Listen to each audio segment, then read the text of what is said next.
చెప్తా, మీ గురించి నేను మాట్లాడతా. ఏం రాజ్యాంగం కేవలం మీకే మాట్లాడే హక్కు కల్పించిందా? వ్యక్తిగత హననం చేయడమా, లేకపోతే ఏంటిది విశ్లేషణ పేరుతోని? ఇదే కదా మీరు చేస్తుంది. మీరు 2-3 మాటలు అనే ముందు తెలంగాణ ప్రాంతాన్ని మీరు అనేక సందర్భాలలో తీసుకొస్తారు. తెలంగాణ ప్రాంతం ఏంటిదంటే, ఇక్కడ ఉన్న బిడ్డలు దారిన పోయేటోన్ని కూడా తీసుకొని వచ్చి, అరే బిడ్డ బాగున్నావా, ఎలా ఉన్నావు అనుకుంటే చెప్పి భుజాలను అత్తుకొని వాడు తిండి తినకపోయినా తిండి పెట్టే ప్రాంతం మనది. మీరు కేవీఆర్ గురించి మాట్లాడారు. కేవీఆర్ న్యూస్ ఛానల్, ఇంతకు ముందు ఒక న్యూస్ ఛానల్, నా మిత్రుని యొక్క న్యూస్ ఛానల్లో తను చేసేవాడు. కేవీఆర్ అంటే కె వెంకటరెడ్డి. జర్నలిజం పేరుతోని గతంలో అనేక సార్లు పవన్ కళ్యాణ్ గారి పైన, అరే పవన్ కళ్యాణ్ లేకపోతే 3 పెళ్లిళ్ళు లేకపోతే నీకిక్కడేం పండ్రా అని చాలా సందర్భంలో మాట్లాడిండు. అతనికి నేను చాలా క్లారిటీగా చెప్పాను. ఆ రోజు తనతోని నేను క్షమాపణలు ఇప్పించడం కూడా జరిగింది కేవీఆర్ తోని. దాని తర్వాత నా మిత్రుని ఛానల్కి వెళ్ళి బయటకు వచ్చేసిండు, వేరే ఛానల్ పెట్టుకున్నారు. దాని తర్వాత కూడా కారు కూతలు కూస్తూ ఉన్నారు. అంటే ఒక వ్యక్తి యొక్క, పవన్ కళ్యాణ్ గారి యొక్క వ్యక్తిని హననం చేసే, అతని పర్సనల్ విషయాలను లేకపోతే మిగతా ఇంట్లో వారి గురించి కూడా మాట్లాడే అధికారం నీకు ఎవరిచ్చిండ్రు? రాజ్యాంగం నీకేమని ఇచ్చిందా?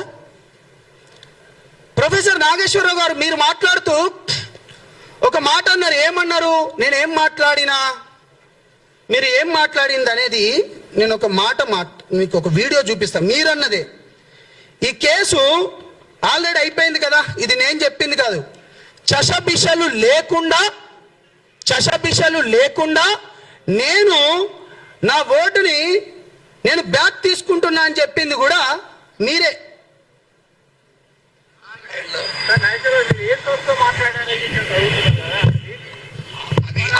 నేను చేసిన కామెంట్స్ ఆల్రెడీ విత్డ్రా చేసుకున్నాను. జనసేన పార్టీ దాన్ని ఆహ్వానించింది, తన క్యాడర్ కూడా విజ్ఞప్తి చేసింది ఇంకేమీ మాట్లాడకూడదు, ఇది ముగిసిన అధ్యాయం అని. ఇక ముగిసిన అధ్యాయం నుంచి మళ్ళీ తిరగడం ఎందుకు? దానివల్ల ఏం పర్పస్ అవుతుంది?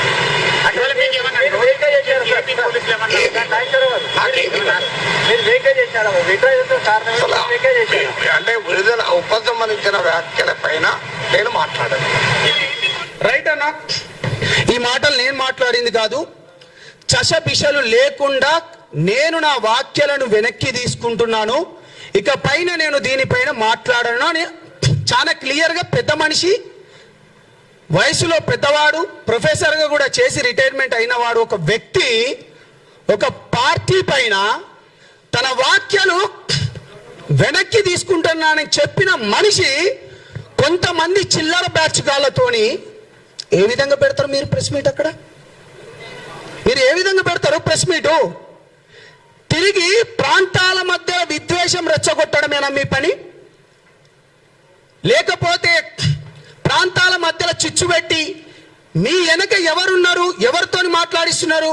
ప్రొఫెసర్ నాగేశ్వర్, నేను నిన్ను నాగేశ్వరరావు గారు అనను, పవన్ కళ్యాణ్ గారిని నువ్వు ఏకవచనంతో ఎప్పుడైతే పిలిచినావో నువ్వు నీ మర్యాద కోల్పోయినావు.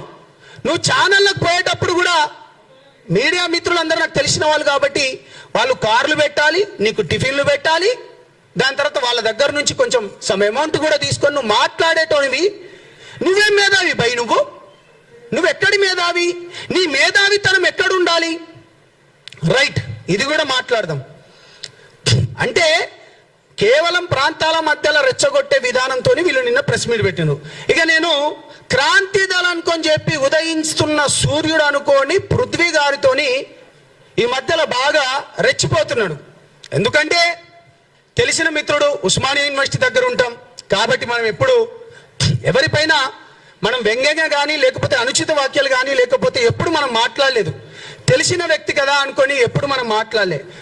పృథ్వీ బ్రదర్, తెలంగాణ ఉద్యమంలో నా పైన 100 కేసులైనాయి.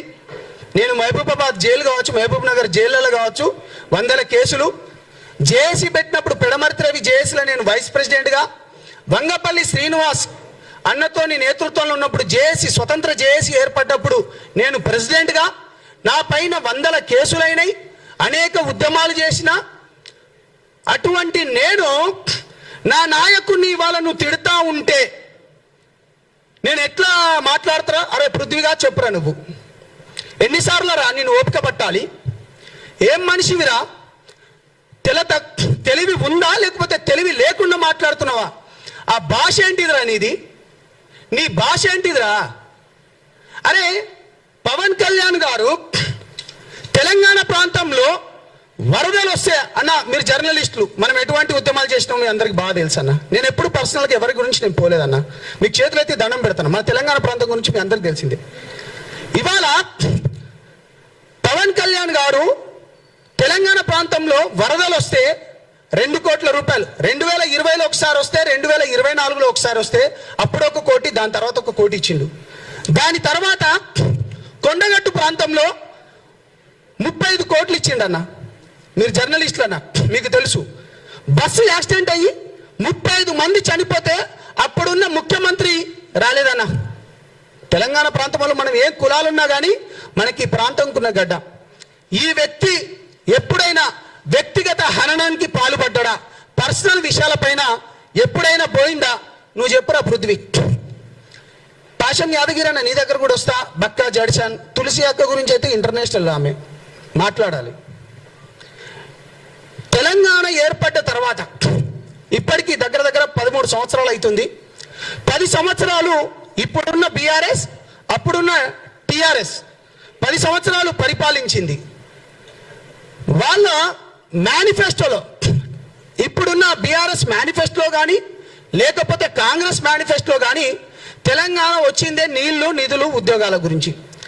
విద్యార్థులకు ఉద్యోగాలు ఇవ్వద్దని నువ్వు పదే మాట్లాడుతున్నాడు. పవన్ కళ్యాణ్ వచ్చి, ఆంధ్ర వాళ్ళు వచ్చి, అంటే పవన్ కళ్యాణ్ వచ్చి ఇక్కడ ఏదో చేస్తున్నాడు అన్నాడు కదా. కాంగ్రెస్ పార్టీకి, టిఆర్ఎస్ పార్టీకి, బీఆర్ఎస్ పార్టీ వాళ్ళకు ఉద్యోగాలు ఇవ్వద్దని చెప్పిండా పవన్ కళ్యాణ్ గారు ఎప్పుడైనా? ఇది నేను నిన్ను అడుగుతున్న పృథ్వీ. బీఆర్ఎస్ మేనిఫెస్టోలో విద్యార్థులకు లక్షల ఉద్యోగాలు ఇవ్వమన్నది మేనిఫెస్టోలో పెట్టుకున్నారు, కాంగ్రెస్ వాళ్ళు పెట్టుకున్నారు. వాళ్ళు పవన్ కళ్యాణ్ గారు ఎప్పుడైనా ఇవ్వద్దన్నాడా లేకపోతే లోకేష్ ఏమైనా ఇవ్వద్దన్నాడా? నువ్వు చెప్పాలి. రవీంద్ర భారతిలో నువ్వు ఏమనంటే విగ్రహం గురించి కొట్లాడుతున్నావు, బాజాప్తగా చెప్తున్నావు. నిన్ను ఎవడు తీయొద్దన్నాడు? బాలసుబ్రహ్మణ్యం విగ్రహం గురించి మేము పెట్టమన్నామా? పోనీ పవన్ కళ్యాణ్ గారు ఏమైనా పెట్టమన్నారా? నువ్వు ఏమేనంటే విగ్రహాల గురించి ఏం రేవంత్ రెడ్డికి పవన్ కళ్యాణ్ గారు ఫోన్ చేసి నువ్వు బాలసుబ్రహ్మణ్యం విగ్రహం ఏమైనా పెట్టొద్దన్నాడా? నువ్వు దానిపైన మాట్లాడరా? రే పృథ్వీ, నేను ఎప్పుడు నీ గురించి ఎప్పుడు అమర్యాదగా మాట్లాడలే పృథ్వీ గారు. నా నాయకుని పైన మీరు ఈ విధంగా మాట్లాడతారా? మనం కొట్లాడదాం. తెలంగాణ రాష్ట్రం ఏర్పడ్డ తర్వాత నువ్వు పవన్ కళ్యాణ్ వల్లనే అంటున్నారు కదా మీరందరూ. మీరు నన్ను అడగండి అన్న క్వశ్చన్. నేరెళ్ళ ఘటన జరిగింది. దళిత బిడ్డలను ఇసుక మాఫియా చేసి తీసుకుపోయి చంపివేసి అన్న వాళ్ళని ఎట్లా కొట్టింది సార్? 3rd degree చేసిండ్రన్నా. ఇప్పటికి వాళ్ళు మొత్తుకుంటున్నారు. వాళ్ళ కింద వెళ్ళి 3rd డిగ్రీ చేసి అప్పుడున్న ఎస్ఐ ఎస్పీలు కొట్టిండన్నారు. ఏం దానిపైన ఏమో మాట్లాడలే. నేను మాట్లాడినా జనసేన నుంచి. నేను జనసేన జెండా ఎప్పుడైతే కప్పుకున్నానో నేను మాట్లాడినా. నేరేళ్ల ఘటన పైన నేను మాట్లాడినా. ఇవాళ పేదల భూములు, ఎస్సీ ఎస్టీ బీసీల భూములు ఆడ ఫార్మాసిటీ పేరుతోని, గత ప్రభుత్వం ఫార్మాసిటీ, ఇప్పుడున్న ఫ్యూచర్ సిటీ అని చెప్పి ఆ లంబాడి, ఆ బీసీ బిడ్డలై, యాదవ గౌడ బిడ్డలై, లేకపోతే మాదిగా మాల బిడ్డలై భూములు లాక్కోపోతా అంటే ఏడపన్నవరా పృథ్వీ? మాట్లాడదాం. లగచర్ల విషయంలో బేడీలేసి ఆ భూములను కూడా రైతులను బేడీలేసి సంగారెడ్డి జైల్లోకి తీసుకపోతే మేం మాట్లాడినాం రా భయ్, మేం కొట్లాడినాం. ప్రజా సమస్యల పైన పోరాడుతున్న వామనరావు కేసు మీ అందరికీ తెలిసే ఉంటది. ఒక లాయర్ని పట్టపగలు చంపివేసిండ్రు ప్రజా సమస్యల పైన మాట్లాడితే. భూపాలపల్లి దగ్గర ఇక్కడ గోదావరి సైడ్ వచ్చాడు. మాట్లాడినావారా నువ్వు? నేను మాట్లాడినా. నేను మాట్లాడినా చెప్తున్నాను కదా. ఖమ్మం మిర్చి రైతుల గురించి సరైన మద్దతు ఇవ్వాలంటే జనసేన పార్టీలోకి వచ్చి మేము మాట్లాడినాం. ఇంటర్మీడియట్ విద్యార్థులు 23 మంది చనిపోయి అప్పుడున్న గ్లోబల్ సంస్థకి ఇచ్చిందని చెప్పి ఈ తెలంగాణ బిడ్డలు చనిపోతే ఇగో ఇక్కడున్న శంకర్ గౌడ్ గారు, నేను, తమ్ముడు రెడ్డి, దాని తర్వాత మన మిత్రులు ఇక్కడ ఉన్న వాళ్ళందరూ, స్టేజ్ మీద ఉన్న వాళ్ళందరం మేము కొట్లాడినాం. మేమేమైనా చెప్తున్నామా? ప్రజా సమస్యల పైన, భూముల పైన కావచ్చు, సంక్షేమ పథకాల పైన కావచ్చు మేము కొట్లాడుతున్నాం, మేము మాట్లాడుతున్నాం. మీడియా మిత్రులందరికీ చేతులెత్తి దండం పెడుతున్నా. నేను ఒక మాట చెప్పదలుచుకున్నా. పవన్ కళ్యాణ్ గారి పైన ఇవాళ ఇంత ఎందుకు చేస్తున్నారంటే హిందూ ధర్మం పైన మాట్లాడడమే చేసిన తప్ప పవన్ కళ్యాణ్ గారు. హిందూ ధర్మం పైన పవన్ కళ్యాణ్ గారు మాట్లాడడం చేసిన తప్ప దేశం గురించి, ధర్మం గురించి మాట్లాడుతుంటే అవాకులు చవాకులు పేల్చడం మీ తప్ప. నిన్న మీడియా వాళ్ళు మీరందరూ ఉన్నారు కదా, వీళ్ళందరూ లెఫ్ట్ వింగ్ కాదా? తులసి చంద్ ఎప్పటికీ మాట్లాడదు. దాని తర్వాత నాగేశ్వరరావు ఎటువంటి బేవచాలు మీరు చూడండి అన్న, మీరు నాకు ఏ క్వశ్చన్లు అయినా వేయండి, నేను మాట్లాడతా. దాంట్లో మెజారిటీలో కూర్చున్న వాళ్ళందరూ, మెజారిటీలా నేను అనేది మెజారిటీ లెఫ్ట్ భావజాలం ఉన్నోళ్ళు కాదా? మీరు దేశం పైన, ధర్మం పైన కొట్లాడటానికి సౌత్లోకి వెళ్ళి పవన్ కళ్యాణ్ గారికి మంచి ఆదరణ వస్తుందని చెప్పేసి అందరినీ ఏకఛత్రాధిపత్యం పైన నడుపుతున్నాడని ఇంత కుళ్ళెందుకురా బాబు మీకు? నువ్వు హెరిటేజ్లను దాడి చేస్తున్నావు, చేసుకోరా భయ్, మాకేముంది? నువ్వు ప్రొఫెసర్ నాగేశ్వరరావు ఆంధ్రప్రదేశ్లో అక్కడి నుంచి పంపించానుగా. ప్రొఫెసర్ నాగేశ్వరరావు మీ దాంట్లో మాట్లాడుకుంటూ కొంతమంది చెప్పిండ్రు కదా, పోలీసు వాళ్ళు వచ్చింది అనుకుంటే మీరు ప్రాంతాల మధ్య రెచ్చగొడుతున్నారు కదా. బుద్ధున్నారా బెదవల్లారా? పోలీసు వాళ్ళు వచ్చినట్టు ఒక్క రుజువు చూపియండి రా. నేను తెలంగాణ బిడ్డనరా, నేను కట్టర్ తెలంగాణవాదిని, 100 కేసులైనని. మీ పైన ఏడైనారా? మీ ముండామో పిల్లారా, మీ పైన కేసులు ఏడైనాయిరా? అరే నేను జైల్లోకి పోయినన్నా, నేను జైల్లోకి పోతే నాకు బెయిల్ ఇవ్వలేదన్నా, నేను ప్రత్యక్ష సాక్షిని. నాతోని శ్రీశైలం అనేటోడు నా పైన 100 కేసులు వేస్తే మహబూబ్ నగర్ జైళ్ళల్లో 8 సంవత్సరాలు తిరిగిండ్రా. మీరెక్కడున్నారా? అరే పృథ్వీగా మీ అయ్య చేసేడు కావచ్చు ఉద్యమం, నేనేమంటలేను. నువ్వు చేయవారా బిడ్డ? తెలుగుదేశం ఉద్యమంలో మీ అయ్యగారు చేస్తే మేము మలిదేశం ఉద్యమంలో మా పైన 100 కేసులు అయినాయిరా. షూట్ అండ్ సైట్ ఆర్డర్స్ వచ్చినాయిరా మా పైన. ఏం మాట్లాడుతున్నావురా? నేను పవన్ కళ్యాణ్ గారిని నా నాయకుడిని ఎందుకు అనుకున్నానో చెప్తా. కేవలం పేద ప్రజలకు మంచి చేస్తా అన్నాడు కాబట్టి ఆయన ఎంబడిపోయినా. దేశం గురించి, ధర్మం గురించి నాకు దేశమే మొదట. నేను ఒక లంబాడి బిడ్డగా చెప్తున్నా, సనాతన హైందవ ధర్మాన్ని మేము మొక్కినట్టు ఈ దేశంలో ఎవడు మొక్కడు.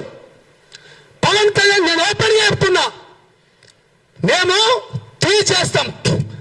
మాది దాన్ని ఏమంటారు మీరందరూ ఉస్మానియాలో మీరు బాగా చూస్తుంటారు, చరి అని చెప్పి మేము మొక్తాం.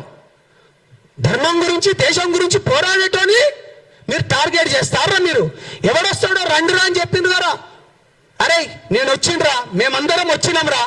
తొక్కు తంబిడ్డ, ఇగో అక్కడ ఉన్నది ఇగో దళిత బిడ్డలే, ఇక్కడ ఉన్నది కూడా బీసీ బిడ్డలే, ఇగో ఇక్కడ కూడా నందగిరి సతీష్ అనే వ్యక్తి కూడా తెలంగాణ ఉద్యమంలో పనిచేసినోడే.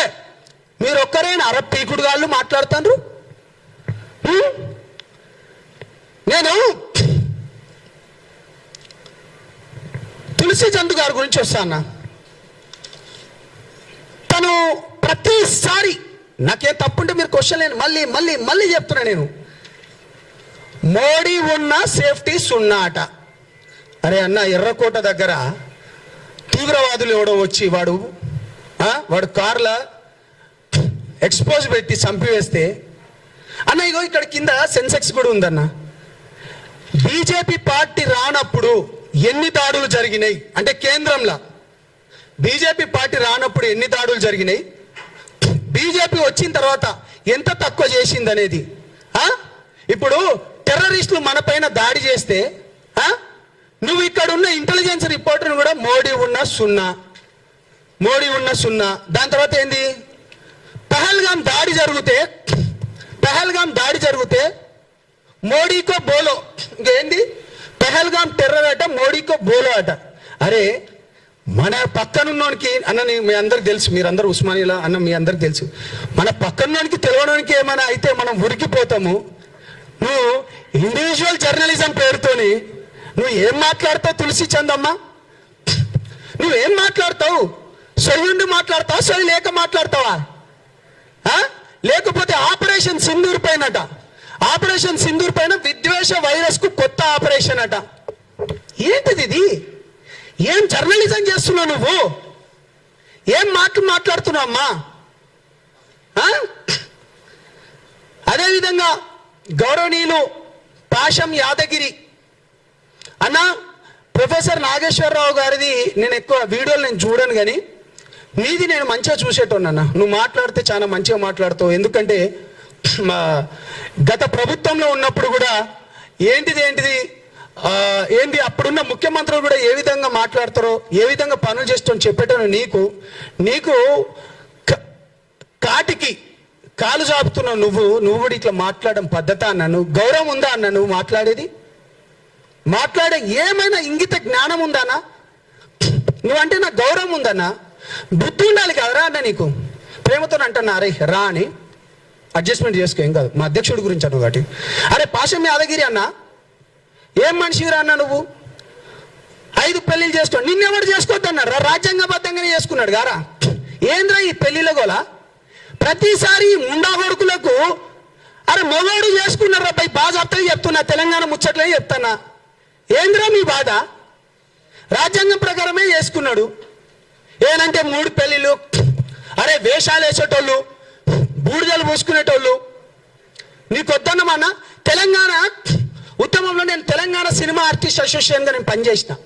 నేను జనరల్ సెక్రటరీగా ఉన్నా. అనేక మందికి నేను కార్డ్స్ ఇచ్చిన. నేను రియాలిటీ షో కూడా చేసిన. మరి తెలంగాణ వచ్చినప్పుడు ఇదే రసమై బాలకిషన్ అన్న అప్పుడు ఒక మంత్రిగా ఉండేటోడు 7 ఎకర్ల మీటింగ్ కూడా జరిగింది. అప్పుడు నాగార్జున గారు, చిరంజీవి గారు కూడా వచ్చింది అనుకుంటా. దాని తర్వాత చాలా మంది హీరోలు వచ్చిండ్రు. తెలంగాణ ఆంధ్ర ప్రాంతం విడిపోయినప్పుడు ఇది మీకు తెలవాలి కాబట్టి చెప్తాను. ప్రతిసారి సినిమాలు మీవి, బూడిదలు మీకు తెలవాలరా భయ్. మీకు 300 కోట్లు ఉండే అప్పుడు తెలంగాణ మన తెలుగు ఫిలిం ఛాంబర్లో.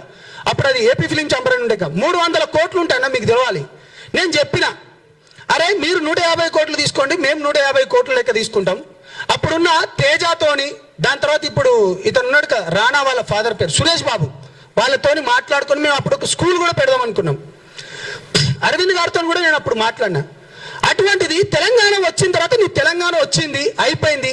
మరి ఎవడు విడగొట్టలే? మరి దాన్ని ఎవడు తీయలే? మరి ఇప్పటిదాకా 13 ఏళ్ళు అయింది. ఒక ఫిలిం ఛాంబర్ ఏమైనా ఉందా? రసమై బాలకిషన్ అప్పుడు అన్నాడు, తెలంగాణ వచ్చింది, అయిపోయింది, ఇంకేం లేదు. బుద్ధి ఉండాలిరా, తెలుసుకోండి. మేము కొట్లాడినాం. ఒక నీతి నిజాయితీ పరుడు పైన మాట్లాడితే ఈ విధంగానా? ఏం కాళేశ్వరం పైన మాట్లాడదాం పాండి? నిజంగా మీకు చిత్తశుద్ధి ఉంటే మీరు ప్రతిసారి అంటారు కదా ఎస్సీ ఎస్టీ బీసీ బిడ్డల గొంతుక లెక్క అంటారు. మీకు దమ్ముందా? రండి పోరాడదాం. ఇవాళ ఇక్కడ ఉన్నాయని ఎవరు?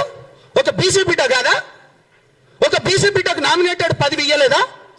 ఇక్కడ హిమైత్ నగర్లా టిటిడి బోర్డు చైర్మన్ ఆ టెంపుల్కి, ఇంకో అతనికి మహేందర్ రెడ్డి గారికి మన బోర్డు మెంబర్ ఇయ్యలేదా?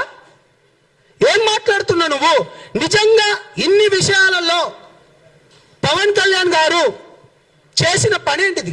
ఏం తప్పు చేసిండు అంటే 6 ఏళ్ల పాప చనిపోయినప్పుడు, చైత్రాబాయి అని చనిపోయినప్పుడు తన గురించి వచ్చి కొట్లాడడం పవన్ కళ్యాణ్ గారు జనసేన పార్టీ చేసింది తప్ప దాంట్లో ఉన్నందుకు. లేకపోతే ఎల్బీ నగర్లో లక్ష్మీబాయి అనే ఒక ఆడబిడ్డను పోలీసులు విచక్షణ పేరుతో తీసుకుపోయి కొట్టినప్పుడు మీ ఛానలే వచ్చినాయి ఎక్కువ. అది మాట్లాడడం తప్ప? అది చేసినాం, మేము పోరాడినాం. యురేనియంకి వ్యతిరేకంగా ఒక చెంచు బిడ్డ అయినోడు ఆయనను తీసుకొని వచ్చి మిగతా రాజకీయ పార్టీలందరినీ కూర్చోబెట్టి మాట్లాడి దాన్ని ఆపడం తప్ప? దాని తర్వాత ఇంటర్మీడియట్ బలిదానాలు కావచ్చు, లేకపోతే ఇంజనీరింగ్ కాలేజీలలో 1000 కోట్ల స్కామ్ జరుగుతుంటే వాళ్ళు ఉన్న ఫీజు కంటే ఎక్కువ తీసుకుంటా అంటే అది దానిపైన పోరాటం చేసింది తప్ప, లేకపోతే తులసి చంద్ గారు మొన్న మీరు మంగ్లీ కేసు 9 మంది చనిపోయినరు. మీరు మంగ్లీని తీసుకొని వచ్చి ప్రెస్ మీట్ పెట్టిండ్రు, పాడ్కాస్ట్ చేసిండ్రు, కానీ బాధితులను తీసుకొని వచ్చి చేసినావా అమ్మా నా బంగారు బిడ్డ? నేను మీరు బాధితుల తరపున మీరు ఎప్పుడు లేరు. 9 మంది చచ్చిపోతే కొట్లాడింది నేను.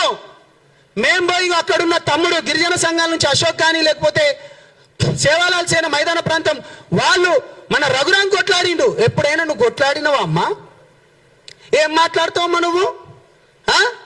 లగచర్ల భూములకు రైతులకు బేడీలు వేసినప్పుడు జనసేన పార్టీ కొట్లాడింది. కాబట్టి మీడియా మిత్రులందరికీ నేను మళ్ళీ చెప్తున్నా, చేతులెత్తి దండం పెడుతున్నా, తెలంగాణ ప్రాంతం అనేది మనని ఒక్కసారి అన్నా అంటే గుండెలకు హత్తుకునే ప్రాంతము, మనము గుండెలలో పెట్టుకొని చూసుకునే ప్రాంతము.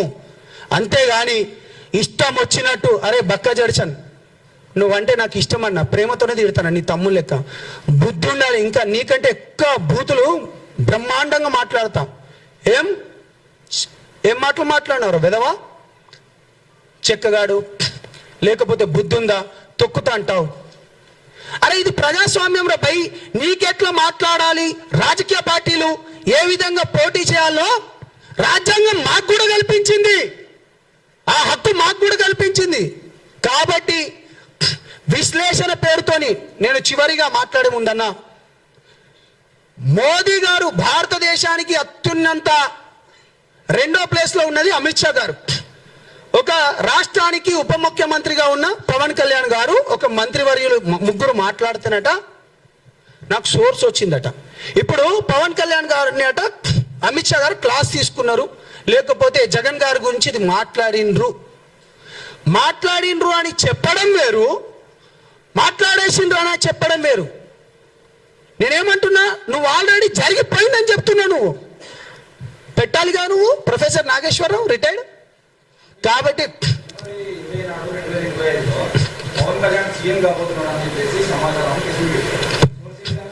ఏది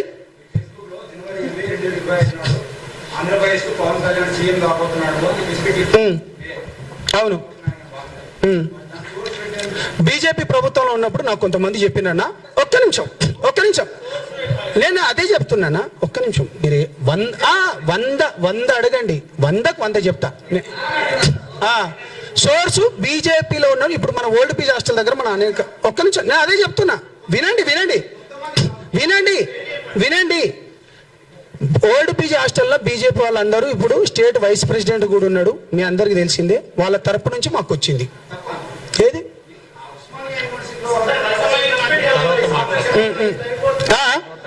చలో ఒక్క నిమిషం నేను డిస్టర్బ్ చేయకండి, ఆగండి. ఒక్క నిమిషం. మీరు బ్రదర్స్ మీకు ఒక్క నిమిషం లైవ్ జరుగుతుంది. సాయంత్రం రాత్రి వరకు కూర్చుందాం, ఎక్కడా పోయేది లేదు. మీరు ఉండేది మన క్యాంపస్ దగ్గరనే, నేను ఉండేది మన క్యాంపస్ దగ్గరనే. వినండి. వీళ్ళందరూ మాట్లాడిన తర్వాత నువ్వు ఎన్ని క్వశ్చన్లు అన్నిటికీ సమాధానం చెప్తా. రాత్రి వరకు కూర్చుందాం. బాజాబ్తా చెప్తున్నాం. హిందూ ధర్మం పైన, దేశం పైన మాట్లాడుతున్న పవన్ కళ్యాణ్ గారిని వ్యక్తిగత హననం పేరుతోని, విశ్లేషణ పేరుతోని కానీ, లేకపోతే ఇండివిజువల్ జర్నలిజం పేరుతో కానీ మీరు ప్రజాస్వామ్యంలో రాజ్యాంగం ఏమిచ్చిందో దానిపైన మీరు మాట్లాడుకోండి, మేము కాదనడం. కానీ వ్యక్తిగత హననానికి పోతే బాగుండదు. తస్మత్ జాగ్రత్త.